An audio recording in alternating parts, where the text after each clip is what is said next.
Hi, everyone. I hope you had a good weekend. Hope you had a good Easter if you celebrate.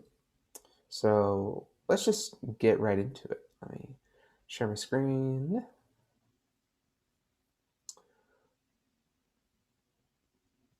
All right. So my article is on peer assisted learning. I work for this childcare program, and I've done a lot of this, which is why I kind of gravitated towards it a little bit. But I wanted to find something that's a little more music based and has more examples of using in a music classroom because a lot of the peer assisted learning activities that I've done aren't really music related. It's for like other projects and stuff. So, um, yeah, so we'll get into it. So, there we go. Defining peer assisted learning. So, peer assisted learning, or we'll just say it as PAL because it's a long phrase, is just learning activities where students interact with a partner or a small group. Um, I'm asking the question: what are some times that you feel like you've participated in peer assisted learning? It's probably a lot more than you think. You've probably done it a lot, but right now, when you think of it as peer assisted learning, you're like, well, I don't know, but um, it could be, helping a younger sibling, a cousin, or helping a friend, or like just a kid in the neighborhood how to make a Lego, like a Lego set, or um, doing like a puzzle. Like it's little things like that, or learning how to play a melody. Maybe you learned this super cool song that you heard on the radio, and your saxophone friend is like, "Oh, like that's cool. Teach me that," and you're the one having to teach that to them. So those are just some like little examples of peer assisted learning that you probably didn't even think of. Um, so whenever we talk about peer assisted learning, we kind of get into the habit of saying kids are like natural born teachers, like these sort of kids aren't, and these kids are. Um, and they kind of describe these kids as helpful, cooperative, kind, and even well behaved children. Well, most of us, that is. That's a direct quote from that, but I thought it was kind of funny. Um, and like adults kind of help they're the ones that kind of shape these behaviors. They're the ones that support it and encourage it, and that's why you hear these terms like helpful, cooperative, kind.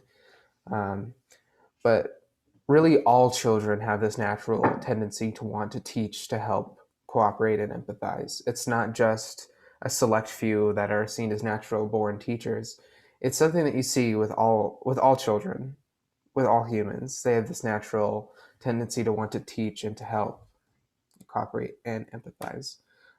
So, just looking at some of the research, there frankly isn't a lot of research on peer assisted learning in the music classroom.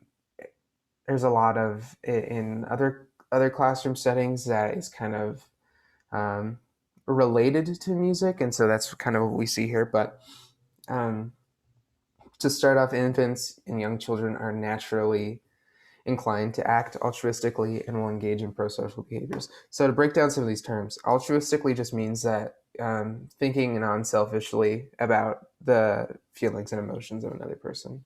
Um, and pro-social behaviors are just the behaviors that society and other peers um, find to be acceptable. Um, so kids and young children are naturally inclined to do this. It's not something that is, well, it can be encouraged, but it's just like a natural thing. Um, and so research going through a couple of these research shows that most young children will likely do the following: show concern for the welfare and plight of others. This really means that children show concern for the emotions and the well-being of other people, and you actually see that with infants. They can tell based off of like adults and other kids facial expressions if they're sad or angry, just because of like how their face moves, and they'll like want to physically try to help the person that's like in need, which I think is kind of cool. It kind of shows that infants are a lot more aware and smarter than people may think. Um, the next one, increase cooperation and helpfulness after engaging in synchronous activities with others. So more just big words, but basically humans um, like to naturally sort of align the movements to the beat like of music to their body. So like like tapping your foot, so excuse me, tapping your foot, bobbing your head, that sort of thing. And when kids engage in this together, it kind of creates like a very cohesive group, and it actually increases cooperation. When kids do this together, they will more naturally and spontaneously want to help each other, which I think is kind of cool because um, whenever we like bob our head or move whenever we're playing in an ensemble, like obviously it helps just like with the group timing. Um, but research shows that it'll actually want students to like actively help their peers.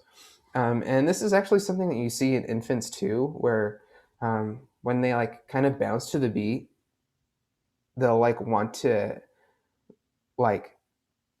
spontaneously move to the beat of the adults that they see. So I think that's kind of neat. Another cool thing about babies.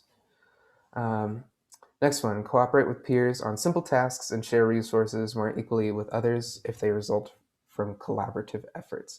So this basically means that if a child is rewarded or given more rewards than another child, the one that got more rewards from the same task will want to share that with others. They'll want to try to help the ones that have less. So that's where we see the sharing resources more equally. Um, Another thing that I put down here, importance of the individual in the group.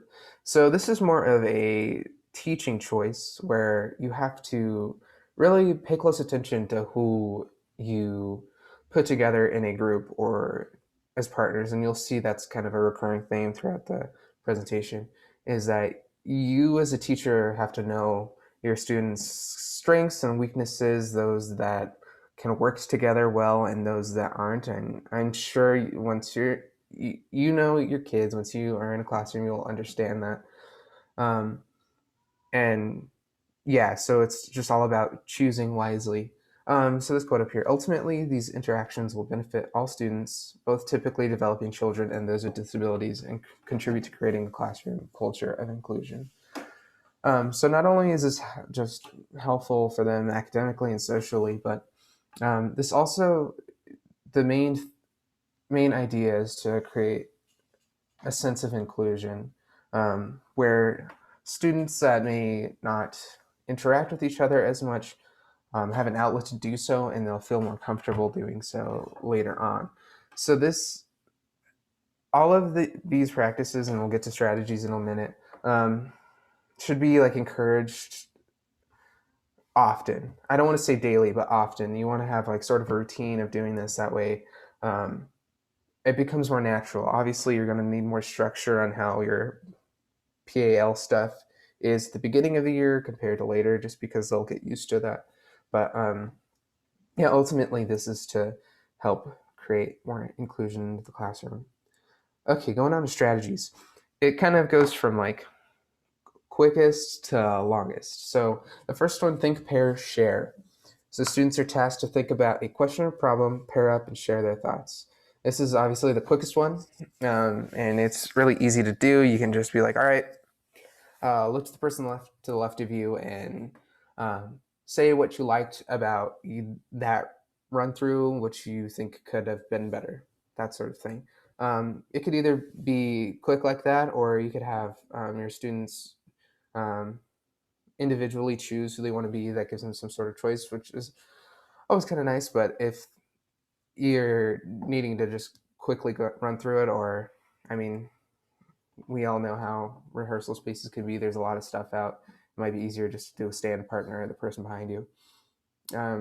Create a routine. So this is kind of like, all right, face each other, take turns speaking, other sort of things like that, where eventually they'll just know how it works. It'll be like boom, boom. Um, and you'll just need a signal to show the end of the activity. That can just be like do mi so, or you clap a rhythm, hit a gong, that sort of thing. The next one is reciprocal peer tutoring. This is just when partners take turns being the tutor and being the tutee. Not 2T like together, but 2D. This one's a little more longer than Think, Pair, Share. It's a little more involved. But this is a great time for students to review and practice on things that need practice on or was just initially taught. So this should be kind of left with the director to choose who is going to be partnered up, because you're going to need to know who works well together. And uh, this strategy, you have to teach your students how to like properly give and receive feedback, uh, which can be really hard for even some adults if they don't learn how to do so. But you want to try to mitigate as much problems or arguments as you can, and so you have to teach them how to properly give and receive feedback. Um, and that's just all about being kind and being respectful and working together. Um, so for general music, because a lot of this is sort of related to ensemble stuff, for general music, a station style lesson could work well. So that's basically just like there are several stations and you um, work together in partners for 5 minutes, and then there's some sort of transition into your next station. That sort of works really well if you're working in a small group or partnered stuff, because you can get through a lot. You're going to have to teach them how to do these transitions, but it enables them to work on a lot of stuff in one class time. Teach students when and how to help each other. This is really important, especially when uh, uh, students are working with disabled or otherly abled students, um, because some students will want to really help and they'll hover or they'll do too much, and that's when you have to kind of get in a conversation of like, how much help does this person need, um, because you don't want students to just be all up on a person, um, or unintentionally being kind of unhelpful and a little offensive in a way. Um, Usually, these students are completely well intentioned. They don't mean anything bad, but it's an important conversation to have. Um, Moving on, cooperative learning and collaborative reasoning. This sounds kind of confusing, but it's not as confusing as it is. So students are given a problem or tasks, and they have to come up with a variety of solutions. So the cooperative learning part is when students work together, um, and then they kind of arrive to like a single answer or a single product, project, assignment. Um, and the collaborative reasoning section is after the small group time, where students work individually to find solutions to this problem. So some musical examples, because this is usually used in a lot of like science classes, but some music examples are ways to practice a new piece, working on sight reading, doing a composition exercise with students. So um, say they're given like, you have this key, you can only use these chords, and they're like, okay, we're going to try to make a country song, and then individually they'll go off and try to do that, but they kind of arrive to their idea together as a group. Um, just some suggestions: create groups of around six, with no more than one student with a disability in each group. This is another time where you have to pay attention to who you put in a group. You're going to have to know your students' strengths and weaknesses, how they communicate. That could be with singing, talking, playing, um, hand signals. It's just knowing those things, and then the people in the group knowing what works for students and what doesn't. You're also going to have to think about their strengths and weaknesses when assigning the problems. And that kind of ties into the same thing. Peer mentoring. Uh, this is where students are given a partner or assigned a partner or a small group, and there's like a mentor, and they go through it for like a really long extended period of time. This could be through for the whole school year. Um, and in order for this to really work, teachers need to have like a culture of inclusion and like acceptance, like sort of already in place, and they have to define the responsibilities of students. So um, students are able to come up to, they can ask musical problems or whatever to this mentor, but they also need to realize that not everything can be done. Um, this is more effective with older secondary students, like older high school. It's really nice if a high school student can mentor a middle school student, but that can be kind of hard logistically getting them together and talking to them. But it gives them time to teach and mentor, and that also for you as a director, it may give you some more kids that want to go into your program when they get in high school. Um, so yeah, that's really about it. Just to summarize, peer-assisted learning, there's a lot of benefits with it. It's just something that needs to be done uh, regularly and with a routine. So yeah, thanks guys.